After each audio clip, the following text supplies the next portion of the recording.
My name is Azlan Adnan. I'm the founder of the Green Party of Malaysia and the admin for this YouTube channel.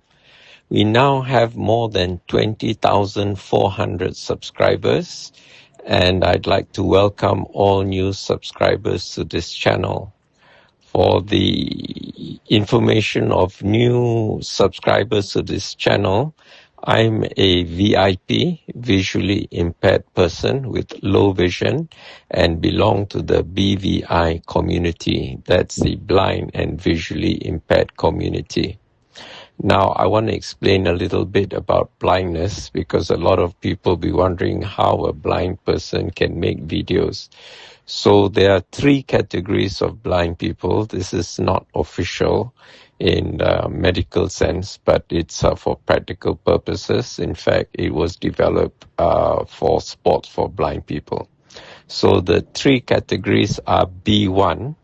In the B1 category, the VIP cannot see anything. They just see complete blackness and they're unable to distinguish between day and night. The next category is B2. B2 category can't see anything, can only differentiate between day and night. So daytime, they notice something bright, but no details, and nighttime, they know it's dark. So that's B2 category. And for your information, in general, in any particular population, between 1 and 2% of the population are in category B1 and B2. Now, I'm in the B3 category. B3 category means I have low vision, and roughly my vision is worse than 90% of the population. That's B3. Now, let me explain this a little further. When you go to the optician and look at the chart to do an eye test to check your power, that chart is called a Stellan chart. Now, this Stellan chart, you'll be surprised, was developed by a Dutch guy, 16-something. It's a very old chart.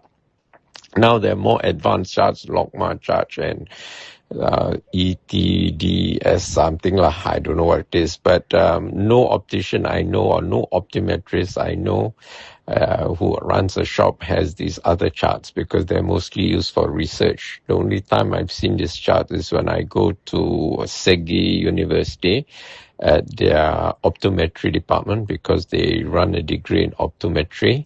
They have those charts, but even then they don't use it on a regular basis. They use the Stellan chart. So when you look at the Stellan chart, they ask you to read these letters which are in varying sizes and all that. And then they will give you what is known as the visual acuity score. Now, the visual acuity score is usually in terms of a ratio, 6/6 or 20/20, 6/18. Let me explain what all this means because it seems like nonsense to a lot of people. So these numbers, 6 is because traditionally they use 6 meters. Traditionally they use 20 feet, but when they went metric, they use 6 meters. But the units don't matter because they cancel out. Let me explain. So visual acuity score of 6/6 means you can see at 6 feet or 6 meters what 90% of the population can see at 6 feet or 6 meters, okay? So let's stick to feet for simplicity. So my visual acuity score is 660, meaning what 90% or so of the population can see at 60 feet, I can only see at 6 feet, okay? So in practical terms, when I'm at the bus stop and I see something coming, I see something big and vague coming, but I don't know whether it's a lorry cement or a container truck or a bus or just a big lorry. When the bus arrives at the bus stop, I can see it's a bus. And however, because it's 660, meaning I can only see at 6 feet, but 90% of population can say 60 feet. I can't read the bus number. I have to get on the bus and ask the bus driver, ini bus number 6 ke, number 5, whatever. And the stupid bus drivers, I tell you, they're really stupid. They will not open their mouth. They're so lazy to open their mouth, they're just not. And being visually impaired, I can't tell they're nodding, so I'll ask again. And then they'll nod again. Real tolol, no.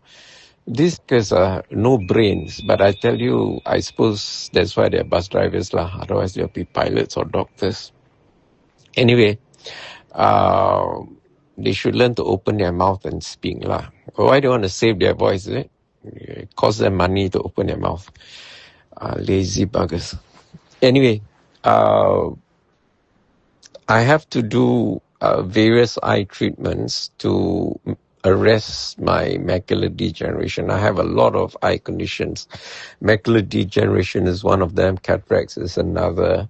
Mydritis another. Photophobia is another. And what do you call it? Some neuropathy is another. I got neuropathy of my optic nerve, auditory nerves, and it's systemic. All my nerves are shocked. So anyway, I have to do these ongoing treatments. Basically, I do Bekam to get rid of the toxins that cause the macular degeneration. These toxins are called drusen. Chemically, they are glycoproteins. So basically, they are molecules of sugar combined with protein. So when you do Bekam, you suck them out. So prevent the formation of drusen. So that's how I've arrested my condition. I also do acupuncture to stimulate blood flow, and I do scalp massage. Okay, the scalp massage is to move the spine, cerebrospinal fluid, so that nutrients can go to the brain, including the eyes, and also toxins can be removed. Okay, it's the cerebrospinal fluid is just like blood, but for the brain and the spinal cord and the surrounding area. Unlike the circulatory system that moves blood, it doesn't have a pump, so it needs massage of movement to circulate the cerebrospinal fluid. I also do hot oil lymphatic massage at the Ayurveda Center. Basically, this is to stimulate the lymph glands. The lymph system is actually to get rid of fat-soluble toxins in the body. So the other thing is I go on a low-fat, whole food, plant-based diet, high-carb diet, medium protein, but low in fat. I don't take oil, haven't eaten oil, consumed oil in 8 years, since October 18, 2018. What else? Okay, so B3 category is defined as if your visual acuity score is 618 or worse and cannot be corrected with refraction. Refraction means wearing spectacles or contact lenses. So mine, even with spectacles, it's 660. And it's nothing to do with the power, because my power last time, 2019, when I first taking note of my visual acuity, my power was 325 on both eyes when it was its worst. Now in one eye it's 0 power, the other one is 25 or 75, very low power. So there are techniques for you to reduce the power of your eyes. So I can run a seminar and teach you the technique. It doesn't happen overnight. It takes months or years, but gradually from 3 to 5 in 2009, now it's 0 in one eye and 75 in the other eye, when it used to be 320. So I think this is a technique that is useful for people, but opticians, of course, won't teach you, because otherwise they go out of business. I also eat nutritious food, like I said, whole food, plant-based, and I only eat one meal a day to save money, so that I have enough money to do my various eye treatments. My eye treatments are a priority, because if I lose my vision, then life will be very, very different for me. In fact, my New Year's resolution last year, was to start writing books and do a brain dump, all the subject areas that I know or have an interest in, or what do you call it, I want to do research in. I will do the research and convert my notes into books. So since December 29th, 2025, December 29th last year to now, I've written more than 100 books. I think roughly 120 books. I lost count after 100, so I don't know exactly how many, because some books I revise, and I have revised second edition, revised third edition, things like that. So it's roughly 120 books, but definitely more than 100. If you go to my author page at Z Library, you can see each tab, each page has 50 books. So I have 3 tabs. So 2 tabs are 100, and then the third tab, about 20 books. Okay. What else? Yep. So if you can spare some cash, it'll be good if you make a donation towards my eye treatment, because it's ongoing and it's quite a drain on my resources. And the other thing is, if you can make a standing instruction every month, even if it's a small amount, that will be helpful. Then at least it's easier for me to plan my budget. Now, what is not known is that by definition, these are based on epidemiological studies, is about 8% of the population are in category B3 and layak jadi OKU penglihatan. You're eligible to get a disability card, meaning you're a person with disability, PWD, or specifically VIP, visually impaired person with low vision, okay? So if you go to an optician, get your eyes tested, and if it's worse than 618, even with wearing spectacles, it's worse than 618, then you are eligible to become OKU penglihatan, all right? Not many people know this. None of the jakuns in the ophthalmology department of UMMC told me this.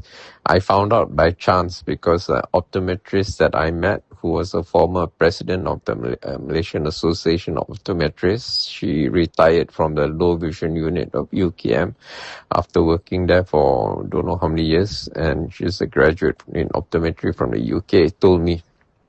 So not a lot of people will tell you, so I'm telling you. If you have parents, or if you're yourself over 60 and you feel your eyesight is a bit blur, it's not, yeah, it may be normal, but you're also eligible to get OKU penglihatan card. With the OKU penglihatan card, you get benefits and privileges. The most important one are defined by the Marrakesh VIP Treaty 2013, to which Malaysia is a signatory and came into effect on June 30th, 2023 in Malaysia. So Malaysia has amended both our Copyright Act and our Printing Presses and Publications Act to comply with our obligations under this Marrakesh Treaty, which assigns visually impaired people rights. In fact, in Malaysia, the baboons in Parliament, they did something quite visionary and enlightening, which is very unusual for them. So maybe they're not young baboons after all. So what they did was, when they debated in Parliament to amend these acts, one MP said the deaf people also want that they have the same rights, because when deaf people watch a video on YouTube, they can't hear anything, they don't know what's going on. So they want the rights to make subtitles and modify videos so that at least they can see the transcript. So now YouTube has this transcript function. So if you go at the video description at the bottom, there's a tab, See Transcript. You click on it and you can read the transcript of what is being said. Okay. So anyway, in Malaysia, these rights are assigned to not just visually impaired persons, but all OKUs, because there are some physically disabled people who can see, but they can't read a book because they can't turn the pages. Okay, they're physically disabled. They maybe lost a limb or something. They can't turn the pages. So they've also received these rights that are afforded by this treaty. And Malaysia has acceded to this treaty by amending our laws and it's not ratification. We did another legal process lah. Anyway, that one asked the lawyer to explain what's the difference between ascension and ratification. Anyway, basically, these laws have come into effect for 3 years now, since June 30th, 2023. So anyway, if you can spare some change every month, but I don't want you to have any hardship, so not more than 5% of your monthly income, you can donate to me. Even if it's $1, it's $1 to a good cause, and no amount is too small. In fact, the smallest amount someone had donated was 10 cents. I think a person also may be a bit old or visually impaired, because next day he donated $1, then after that 10 ringgit. So maybe when you key in 10 cents, thought it was 10 ringgit. So anyway, yeah, and then 3 times over 2 days the person donated, maybe trying to do it now for first time or something. So anyway, the banking details are given in the slide. There's a link. You can go to that link and get my banking details. Okay. So I will also give the link to my visually impaired card, my OKU card, so that you can click on the link and verify that I'm a visually impaired person. Because a lot of people are very puzzled. How come you claim to be visually impaired but you can make videos? So I hope my explanation about the B1, B2, B3 should clarify that for you. Okay, no amount is too small. Any amount is greatly appreciated, because these treatments have to be ongoing. Otherwise, there's a chance I might lose my vision completely. So that's why I'm writing all these books lah. And I put all these books in the public domain so that it could be beneficial to other people in my small little way. That's how I make the world a better place, so that when I leave this world, it will be a better place than where I found it.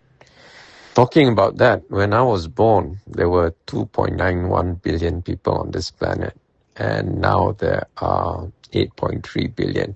So basically, within my lifetime, the world population has almost tripled, and this has caused a lot of problems to the planet.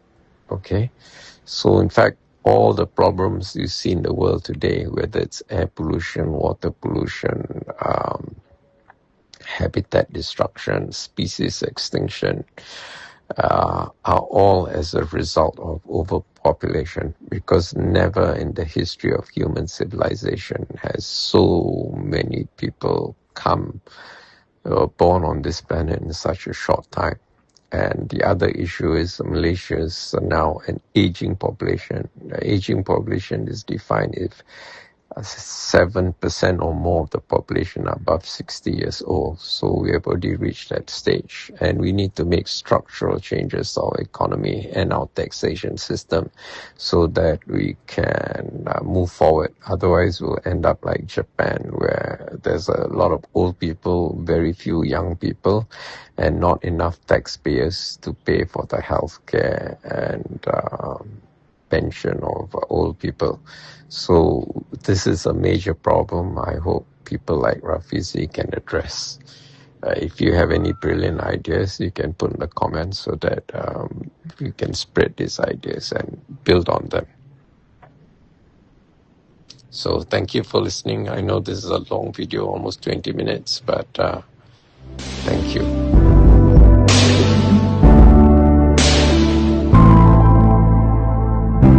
Don't forget to hit that subscribe button to show your support.